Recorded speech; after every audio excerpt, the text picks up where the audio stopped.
আসসালামু আলাইকুম। প্রিয় দর্শক, অন্য মঞ্চের আলাপচারিতায় আপনাদের সকলকে স্বাগত জানাচ্ছি। 1 2 3 4 অমুক নেতার টুপকি মার। আপনাদের মনে আছে কিছুদিন আগে এই স্লোগান এবং আরেকটা স্লোগান, টিনের চালে কাউয়া, অমুক সাহেব অমুক। আমি বলতে চাচ্ছি না, আপনারা জানেন এই স্লোগানগুলো কিছুদিন আগে উঠেছিল, কারণ বিএনপির আভ্যন্তরীণ কোন্দলে তাদেরই একজন চাঁদাবাজকে আরেক পাথর থেতলে মেরে ফেলা হয়েছিল হঠাৎ করে। বাংলাদেশের সবগুলা ক্যাম্পাস থেকে সাধারণ ছাত্রছাত্রী, মানে যারা এখন আমরা জানি যে এরা কারা, এইসব গুপ্ত সাধারণ ছাত্রছাত্রী হুট করে মিছিল করে টুপকি মারলো একটা বড় রাজনৈতিক দল বিএনপির শীর্ষ নেতার, একজনের ভারপ্রাপ্ত শীর্ষ নেতার, এবং এই স্লোগান সারা বাংলাদেশে তারা রাতে উত্তাল করে দিল।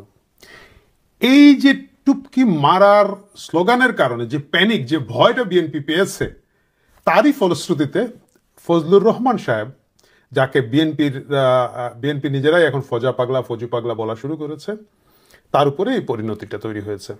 এই পরিণতিটার মাধ্যমে আসলে শেষ পর্যন্ত ফজলুর রহমান জিতে গেলেন বলতে তার রাজনৈতিক ক্যারিয়ার হয়তো এখানে একটা ধাক্কা খাবে, বাট মোটামুটি তিনি জিতে গেলেন এবং হেরে গেল বিএনপি। এবং জিতে গেলেন যারা আমাদের মতো সুশীল লোকজন, যারা বিশ্বাস করা শুরু করেছিল যে বিএনপি মুক্তিযুদ্ধের নতুন পক্ষ শক্তি হিসেবে আবির্ভূত হতে যাচ্ছে, জামাতকে তারা ডিসোন করতে যাচ্ছে। অনেকদিন আগে গোলাম আজম একটা কথা বলেছিলেন যে লাহোরে জামাত ইসলামের হেড অফিস লাহোরে, আগেও লাহোরে, এখনো লাহোরে। সো একইভাবে এখন আমাদেরকে বলতে হচ্ছে যে বিএনপিকে গত দীর্ঘ সময় ধরে, 2 যুগ ধরে চালাচ্ছিল জামাত, তখনও চালাচ্ছিল, এখনো চালাচ্ছে, সম্পূর্ণভাবে জামাতে ইসলামের উস্কানিতে বা তাদের টুপকি মারার ভয়ে, তাদের সেই স্লোগানের ভয়ে বিএনপি বীর মুক্তিযোদ্ধা ফজলুর রহমানের উপরে, যিনি খালেদা জিয়ার উপদেষ্টা মণ্ডলীর একজন সদস্য, একজন শীর্ষস্থানীয় বয়স্ক নেতা, যিনি বীর মুক্তিযোদ্ধা এবং বিভিন্ন সময় আন্দোলন সংগ্রামে যার ঐতিহ্য আছে, সেই সোনালী দিনের ছাত্রনেতা, বর্তমানে বিএনপির সাথে, আগে ছাত্রলীগ করতেন, সেটা ভিন্ন প্রসঙ্গ। সে ফজলুর রহমান, যিনি একজন অ্যাসেট হতে পারতেন বিএনপির জন্য, তাকে লায়াবিলিটিস হিসেবে দেখিয়ে বিএনপি তাকে 3 মাসের জন্য বহিষ্কার করে দিয়েছে। বহিষ্কার বলে না, বলেছে প্রাথমিক সদস্য পদ সহ সবকিছু স্থগিত। প্রাথমিক সদস্য পদ স্থগিত করে ফেলা এর চেয়ে হাস্যকর কাহিনী হতে পারে না। If you don't like someone, তোমাকে নেক্সট কোর্স অফ অ্যাকশনে যেতে হবে। হ্যাঁ, তোমার পদবি স্থগিত হতে পারে, তুমি এই ক্যাপাসিটিতে কথা বলবো না, কিন্তু একটা লোকের প্রাথমিক সদস্য পদ কিভাবে স্থগিত হয়ে যায়, এবং এটা এত দ্রুত বিএনপি প্রতিক্রিয়াটা দেখালো, ভাব দেখে মনে হলো এই রেজাল্টটা তারা আগে লিখে রেখেছিলেন, তারা জাস্ট অপেক্ষা করছিলেন যে ফজলুর রহমান সাহেব একটা কিছু কাগজ দিলেই এটার বিপরীতে তোমার ব্যাখ্যা গ্রহণযোগ্য হয় নাই বলে তারা এই জিনিসটা দিবেন। ফজলুর রহমানের অপরাধ থেকেই ফজলুর রহমান মুক্তিযুদ্ধের কথা বলছিলেন। ফজলুর রহমান এই যে এনসিপির নামে এবং ছাত্র সমন্বয়কদের নামে বাসুর শিবিরগুলা বিভিন্ন জায়গায় লুটপাট করছে, বিভিন্ন জায়গায় শীর্ষস্থানীয় নেতাদেরকে অপমান করছে, এইগুলোর বিরুদ্ধে প্রতিবাদ করেছিলেন। এটি হচ্ছে তার মূল দোষ। বিশেষ করে মুক্তিযুদ্ধকে প্রোটেক্ট করার জন্য ফজলুর রহমান বেশ কিছুদিন ধরে অনেক জোরালো ভূমিকা রাখছিলেন, সোচ্চার ভূমিকা রাখছিলেন। মুক্তিযুদ্ধকে প্রোটেক্ট করার জন্য, মুক্তিযুদ্ধের ইতিহাসকে সমুন্নত রাখার জন্য, মুক্তিযুদ্ধের স্পিরিটকে ধারণ করার জন্য যারা কথা বলবেন, বিশেষ করে যারা 1971 সালের বীর মুক্তিযোদ্ধা, তাদের উপরে খড়গহস্ত হবে ডক্টর ইউনূস, জামাত ইসলাম এবং তাদের বাছুর বাহিনী, সেটা শিবিরের নামে হোক, এনসিপির নামে হোক, সেটা আমরা জানি। বিএনপি কেন এইখানের মধ্যে গেল? কারণ সেই জামাত আবার বিএনপিকে চালানো শুরু করেছে। আমরা জানি যে গোপন কিছু খবর আছে যে ফজলুর রহমানকে বহিষ্কার করে দেওয়ার একটা সিদ্ধান্ত ছিল। পরবর্তীতে যেভাবেই হোক বিএনপির মধ্যে যারা এখনো পর্যন্ত কিছু শুভবুদ্ধি সম্পন্ন লোকজন আছেন, তারা অন্ততপক্ষে এই বহিষ্কার আদেশটা ঠেকাতে পেরেছেন, কারণ তার যে বাইরের যে প্রতিক্রিয়াটা, তারা এই জিনিসটার দিকে শীর্ষ নেতাদেরকে একটু নজর দিয়েছেন। ফজলুর রহমান কি বলেছে না বলেছে আমি সেটাকে গুরুত্ব দিতে চাই না, কারণ বাংলাদেশে এখন শত শত হাজার হাজার ইউটিউব হয়, টক শো হয়, এবং এইগুলোতে যারা অতি কথন করেন, মানে প্রতিদিন যারা উপস্থিত হন, আপনি যখন অনেক বেশি কথা বলবেন তখন 2-4টা ভুল কথা বলবেন, এটা অস্বাভাবিক কিছু নয়।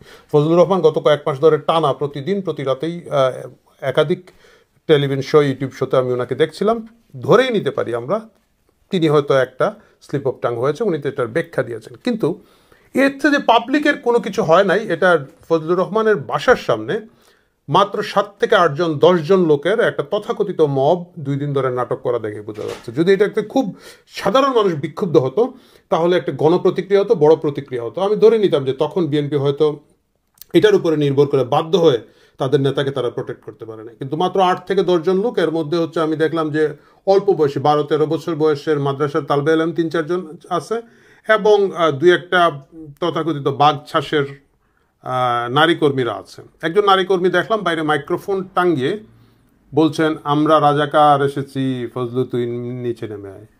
একেবারে 1971 সালের কপি। 1971 সালে রাজাকাররা এইভাবেই আমাদের বুদ্ধিজীবীদের ঘরে ঘরে গিয়েছিল। তখন অন্তত এতটুকু ছিল, মাইক্রোফোন দিয়ে বলতো না আমরা রাজাকার এসেছি, দরজায় নক দিয়ে চুপচাপ ধরে নিয়ে যেত। এখন আমরা এতদিন পরে আমাদের নতুন প্রজন্মের রাজাকারদের মধ্যে দেখতে পাচ্ছি তারা মাইক্রোফোনে ডাকাডাকি করে বীর মুক্তিযোদ্ধাদেরকে নিচে নামিয়ে হেনস্থা করবে, মারবে, পিটবে, এগুলা করে যাচ্ছে। রাজাকারের সরকার স্বাভাবিকভাবেই তাদেরকে প্রোটেকশন দিয়ে যাচ্ছে।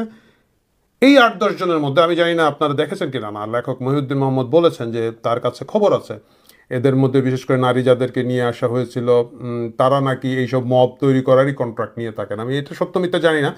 মূল কথা হচ্ছে স্বাভাবিক কোনো গণপ্রতিক্রিয়া ছিল না। মাত্র 7-8 জন লোক, এর মধ্যে 3-4 জন অল্প বয়স্ক মাদ্রাসার তালবে ইলম যাদেরকে বলা যায়, যাদের রাজনৈতিক পরিপক্কতা এখনো হয়নি, তাদেরকেও নেওয়া হয়েছে। নিয়ে 7-8 জন মিলে 2টা চাটাই বিচ্ছে। চাটাইয়ের মধ্যে স্বাভাবিক আবার ফজলুর রহমান কাউয়া, ওই যে ফজলুর রহমান ওই নারীর ওইটা, এই ধরনের স্লোগান টোগান তারা দিয়েছেন, এবং এতেই বিএনপি ভয় পেয়ে গিয়েছে, এতেই বিএনপি টেনশনে পড়ে গিয়েছে।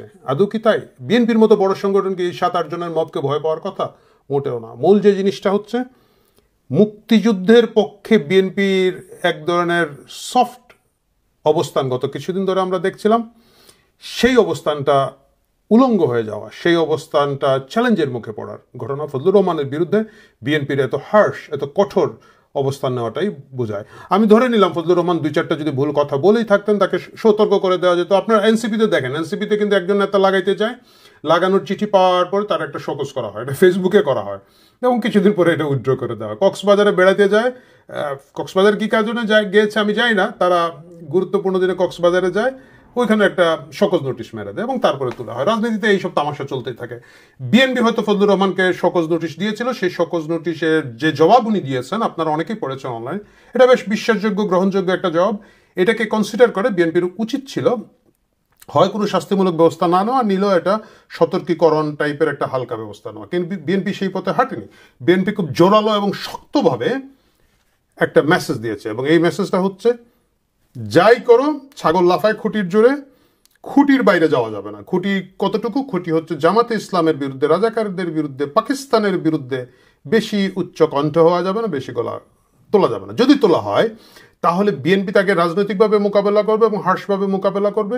এবং আমি খুবই কি বলা যায় বিরক্ত হয়েছে দেখে যে ডাকসুর যে জিএস প্রার্থী আছেন ছাত্রদলের, তিনি যতক্ষণ ফজলুর রহমানের সদস্যপদ ছিল, এই মুহূর্তে উনি হয়তো বিএনপির সদস্য না, আগামী 3 মাসে অ্যাটলিস্ট না, তখনও তাকে ফজু পাগলা বলে টেলিভিশনে বক্তৃতা দিচ্ছে। এটা 80 দশক 90 দশকে ছাত্র রাজনীতির সাথে আমরা যারা জড়িত ছিলাম বা কাছে থেকে দেখার সুযোগ হয়েছে, এটা কল্পনাই করা যেত না যে একটা ছাত্র সংগঠনের নেতা, তার মূল দলের নেতা, যিনি যেই সেই নেতা না, উনি চেয়ারপারসনের উপদেষ্টা, তাকে ফজু পাগলা বলে টেলিভিশন চ্যানেলে বলছে। বিএনপি তার বিরুদ্ধে কোনো শোকজ নোটিশ দেয় নাই, তাকে কোনো সতর্কীকরণ করে নাই, কারণ বিএনপি ভাবছে যে শেষ পর্যন্ত রাজাকার যারা বলবে তাদেরকেই সতর্ক করতে হবে, তাদের সদস্য পদই স্থগিত করে রাখতে হবে। বক্তব্য জায়গায় শুরু করছিলাম সেখানে শেষ করব। ফজু পাগলা জিতলেন। বিএনপি মুক্তিযুদ্ধের পক্ষের শক্তি হিসাবে যে পরিচিতিটা গত কয়েক মাস ধরে তৈরি করার একটা চেষ্টা ছিল, যে ন্যারেটিভ তারা দাঁড় করাতে চাচ্ছিল, ফজু পাগলার কারণে সেটা প্রশ্নমুখ বিদ্ধ হলো। জামাতে ইসলামের হেডকোয়ার্টার লাহোরে, অতীতেও ছিল, বর্তমানেও আছে। ভালো থাকুন দর্শকরা, কথা হবে অন্যদিন। দেখা যাক কার হেডকোয়ার্টার কোথায়, কার দড়ি কার কুঠিতে বাঁধা, সেটা আমরা একসাথে পর্যবেক্ষণ করতে থাকবো। শুভেচ্ছা সবাইকে।